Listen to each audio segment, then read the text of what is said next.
This is James and Ryan from Hi, Bright James. Homes. Hi, Ryan. Nice Nice to meet you. Thank you for coming out to the property. No problems at all. I'm really excited because obviously this is going to be transformed to actually something functional that, you know, with edible bits and pieces, and I think it's a waste of space. I think every bit of earth should be productive.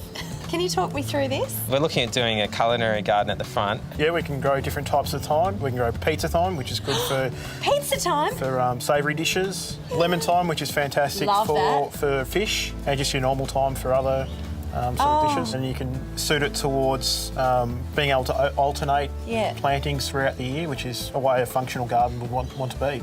It's a south-facing house, so obviously you've got to take in consideration, you know, your sunlight's probably only going to start coming through late morning to early afternoon.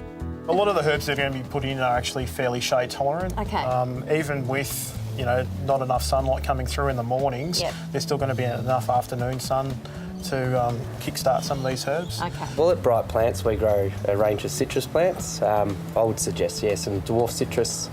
We have a sublime at work, which is a dwarf growing citrus, which would be perfect for, you know, small pots on your verandas, look nice. And it'll get, even though it doesn't get direct blazing sun, it'll be all right? Yeah, it'll be fine as long as... Beautiful. Yeah. Will there be instructions that you guys will be able to help us with in terms of how to look after the different plants and that kind of thing? I think we've built up a fair bit of product knowledge and plants knowledge over the years, so yeah, we'd be happy to help you with that. Oh, excellent. Thank you so much for coming by, and I can't wait for you to come back at the end and see how it's all turned out. No problems at all. Thank you. Thanks. Thank you. Thank you.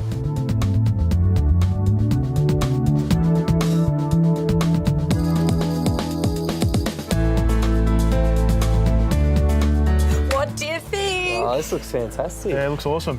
How difference. amazing is it compared to what it was, especially? Yeah, amazing transformation. Good to see you know, some of our plants in here and actually in a sort of a structured, small space, but makes it look a lot bigger than what it is. And at Bright Industries, it's amazing when you go out there to see how many plants you've got. You know, you've got marigolds, you've got your parsley, strawberry, so different parts of an edible garden that look fantastic. I reckon there's about 50 different things in here. So tomatoes, which obviously will be need a little bit of work in terms of pruning and making sure there's enough airflow in to prevent sort of fungal diseases and that kind of thing. That's so good to know. Also need to regularly pick off things like your lettuces and that so they don't go straight to seed, so that you can utilise as much as possible.